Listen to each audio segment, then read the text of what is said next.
राम राम जी। आज मैं कोई लंबी चौड़ी बात करने नहीं आया, बस एक छोटा सा सवाल पूछना था। क्या आपको भी कभी कभी ऐसा लगता है कि आप लाइफ में पीछे रह गए हैं? रात को बिस्तर में लेटने पर आके आपको भी वही बेचैनी होती है कि यार मैं क्या कर रहा हूँ, मैं पीछे रह गया हूँ। इंस्टाग्राम स्क्रॉल करते टाइम आप अपने किसी फॉलोअर या फॉलोइंग लिस्ट में जाकर किसी अपने पुराने दोस्त को देखते हैं जो विदेश में घूम रहा है, किसी की नई जॉब लग गई है या किसी की शादी हो गई है। तो आप भी देखते हैं कि यार मैं क्या कर रहा हूँ, मैं बस एक स्क्रीन स्क्रॉल कर रहा हूँ, रील्स देख रहा हूँ, वीडियोस देखकर अपना टाइम स्पेंड कर रहा हूँ। दिक्कत पता क्या है? हम एक ऐसी रेस में भाग रहे हैं जिसका कोई फिनिशिंग पॉइंट नहीं है। हम उन लोगों से हार रहे हैं जिनका कोई हमसे मुकाबला नहीं है। हमने बस अपनी ज़िंदगी को दूसरों के एडिटेड पलों से कंपेयर किया है।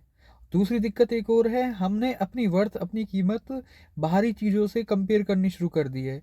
जैसे कि अगर मेरी अच्छी सैलरी है तो मैं कीमती हूँ, अगर मेरे पास लेटेस्ट आईफोन है तो मैं कीमती हूँ, अगर मेरी कोई बाहरी लोग मेरी तारीफ़ कर रहे हैं तो मैं खुश हूँ। लेकिन इनमें से कोई भी एक चीज़ कम हो जाएगी तो मेरा कॉन्फिडेंस ज़मीन पर गिर जाएगा। आप कोई सामान हो जिसकी वैल्यू, जिसकी कीमत बाजार तय करेगा या ये दुनिया तय करेगी? यार आप एक जीता जागता इंसान हो। सोचो, एक 500 का नोट है, उसको मोड़ो, उसको गंदा करो, उसको कीचड़ में डालो, लेकिन उससे उसकी कीमत नहीं गिरेगी, वो रहेगा 500 का ही नोट और उसकी कीमत 500 रुपये ही रहेगी। तो फिर आप कैसे सोच लेते हैं एक असफलता, एक ब्रेकअप या एक खराब दिन आपकी सफलता के और असफलता के बीच में आकर मतलब आपको तोड़ सकता है? दुनिया आपको बताएगी कि आप सक्सेसफुल नहीं हो। क्यों? क्योंकि उनकी डिक्शनरी में सफलता का मतलब है पावर और पैसा। पर मैं कह रहा हूँ, अगर आप अपने सबसे मुश्किल दौर से गुजरने के बाद भी मुस्कुरा रहे हैं तो आप सफल हैं। आप हारने के बाद भी दोबारा कोशिश कर रहे हैं आगे बढ़ने की, दोबारा हिम्मत करने की, तो आप यकीन मानो आप सफल हो। हम अक्सर खुद ही सबसे बड़े अपने दुश्मन बन जाते हैं क्योंकि हम दूसरों को माफ़ करना तो सीख गए हैं, लेकिन खुद को कोसना हमने अभी तक छोड़ा नहीं है। हम अपनी कमियों को माइक्रोस्कोप लगाकर देखेंगे, लेकिन अपनी अच्छाइयों को, अपनी खूबियों को, इसको नज़रअंदाज करेंगे।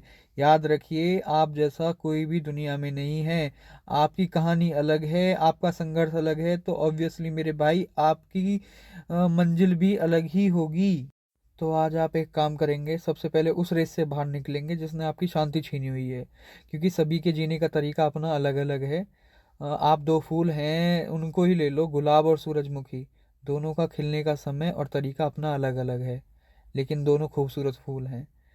खुद को थोड़ा समय दो, अपनी छोटी छोटी खुशियों का जश्न मनाओ। लोग क्या कहेंगे उस चीज़ को भूल जाओ, वो उनका काम है, वो कर रहे हैं और उनको करना है और वो करते रहेंगे। आप बस अपने आज में जियो। याद रखना, आप अधूरे नहीं हो, आप कमज़ोर नहीं हो। आप बस एक प्रोसेस में हो। जिस दिन आपने अपनी इज्जत खुद से शुरू कर दी, तो यकीन मानना, दुनिया आपकी कदर करनी झुककर शुरू करेगी। और एक बात और, आप अपने चेहरे की चमक को किसी और की राय के नीचे मत दबने देना, क्योंकि याद रखना आप अनमोल हो।